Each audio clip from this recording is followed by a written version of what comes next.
Hello again, and welcome to Chirp's Splat Guides, a rundown on how to use weapons in both turf war and anarchy battles. We're going to be looking over the Dualies today.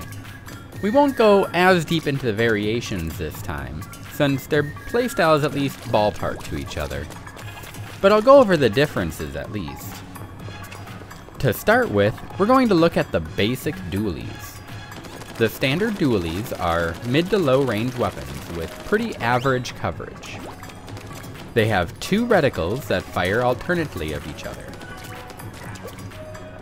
The main standout feature of the weapon class is that they can roll. While firing, pressing the B button will make you do a quick roll in the direction of your stick. You can do this twice in quick succession. Each roll does use some ink. While rolling, you cannot shoot, and afterwards, you're stuck in place for a bit. After the roll, you put your guns together, joining the reticle, and making your shots have near perfect accuracy. It will remain in this firing mode until you move. Another interesting feature of the roll is that it snaps you to the ground if you're in the air, allowing for some extra tricky maneuvers. Each shot does 30 damage, requiring 4 to splat. In roll fire mode, your time to splat is incredibly fast. The sub is the suction bomb, letting you make up for your short range by harassing far away enemies. Use it to force the opposing backline to move, letting you do your thing unhindered. Your special is the crab tank, which has a similar benefit of giving you an option against long-range enemies. As for your build, a good start is stealth jump, super jump speed, and revive time. Dualie's ability to dodge roll makes jumping into enemy territory pretty strong, though you can expect to get splatted a lot. For the shorter range Dualies, intensify action is quite good, allowing even more movement mix-ups. The remaining slots are pretty open for customization. Last Ditch Effort is a popular choice for the head slot. You'll also want to look into stuff like Swim Speed, Ink Saver, Ink Regen, Special Saver, Special Charge. Those are all pretty strong general abilities. Here's a good starter build. I've highlighted the core in red. The rest you can swap out as you feel. With that out of the way, we have to talk about the rolling feature more before getting into any of the gameplay. It's a noob destroyer and a noob trap. What I mean by that is it seems really strong to be able to reposition, and it will allow you to literally run in circles around newer players. However, it will also get you destroyed by more experienced players if you don't know how to use it well. I'm not going to get into exact frame data or anything, but basically, when you roll, you are gaining mobility in exchange for being unable to fire for about half a second, and unable to move for a half second after that. So, you are giving your opponent a head start on shooting you, and then locking yourself in place, making you an easy target. Because of this, you have to remember to mix up all the time. Remember, you can roll in literally any direction. You can roll multiple times, or just once. You can add jump beforehand, or squid roll. Just keep it mixed up. The most common mistake I see new players doing is only rolling towards the opponent or straight away. For the most part, you should never really roll directly towards an opponent who is looking at you. Rolling away isn't much better. This is because they won't even have to correct their fire while you disable your gun for little benefit to yourself. Your goal should be to roll to the side at an angle you end up at the perfect range to hit your opponent while making it difficult for them to hit you. This is a weapon I actually recommend spending some time in the firing range with. Running drills, perfecting your rolling angles, as well as correcting your aim during a roll.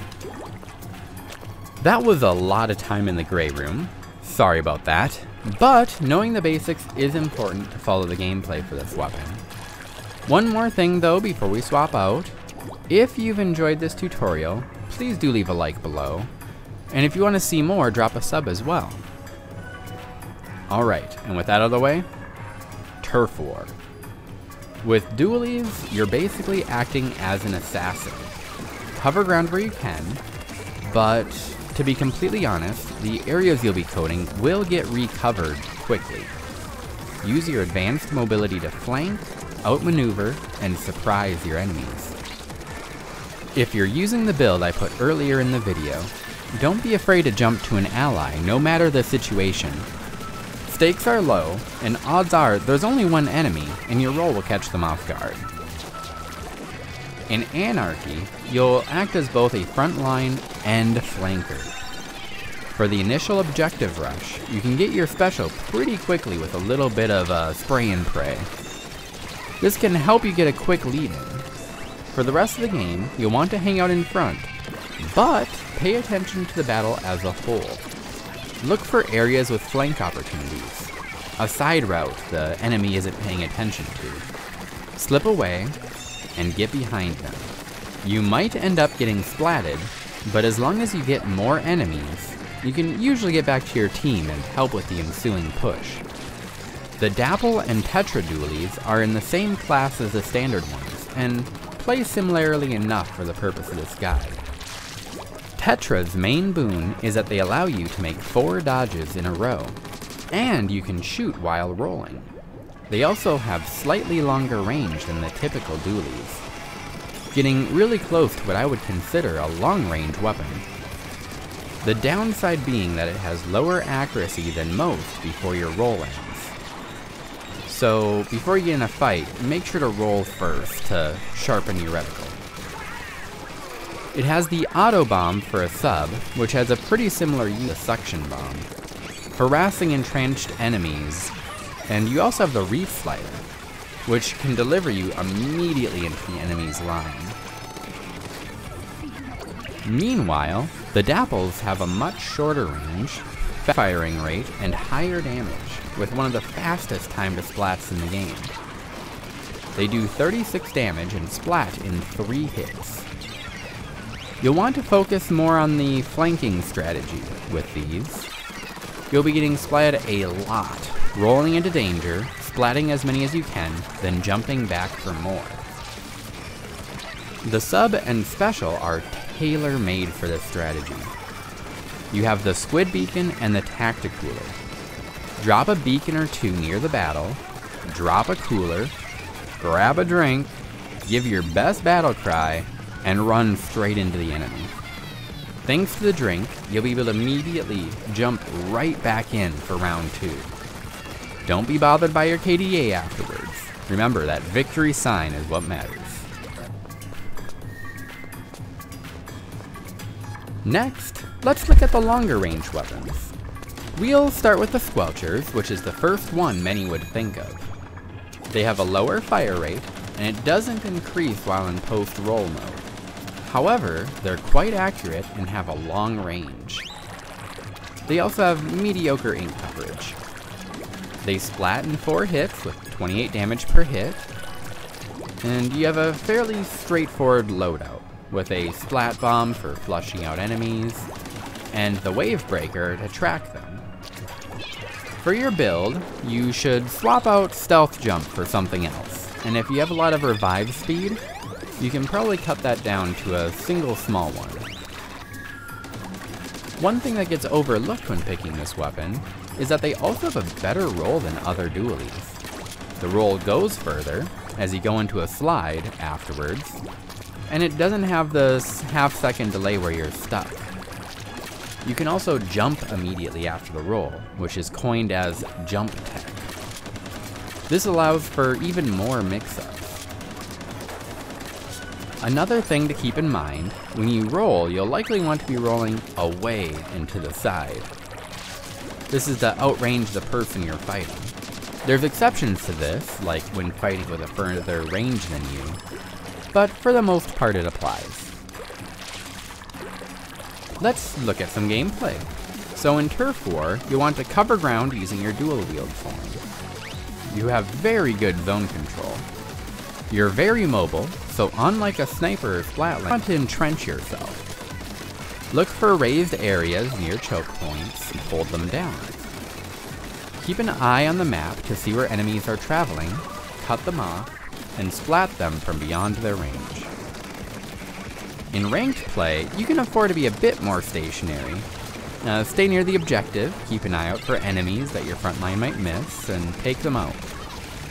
You probably shouldn't be the person on the tower or grabbing the Rainmaker, but you can easily keep up with them and defend, making use of your increased mobility.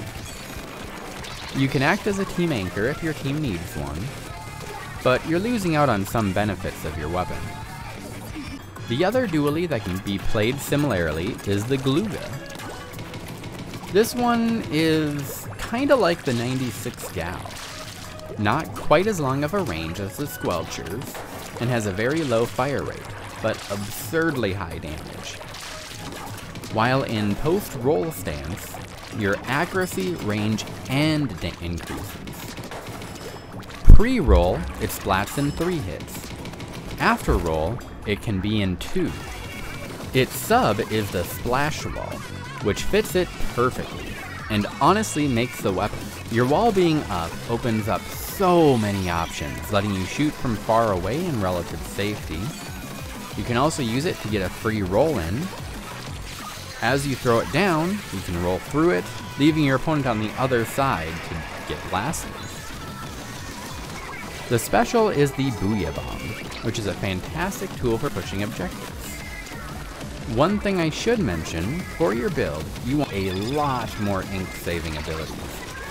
Sub ink down, main weapon, ink covery up are all necessary. Without any of these, dropping your wall and rolling behind it, you've already used 70% of your ink. You can even see in my gameplay how often I run out of ink because I don't have a good build for this weapon. With that, we've covered the Dualies, an incredibly fun weapon class with a very high skill ceiling, but isn't that hard to pick up either. As you can see, the ones within the same range class play similarly, and really it's just personal preference what you go with. Standard Dualies to be an all-rounder, Dapple if you like the kamikaze flanker playstyle, Tetra if you want to stay mobile on the front lines, Squelcher if you want to be a consistent backline, or Gloogas if you want to splat fast from the backline and don't mind the resource management. If there's something I missed, go ahead and drop a comment below. And hey, if you have some sick dually plays you've made, drop a comment with a link to it and I'll check it out. Otherwise, in time, stay fresh.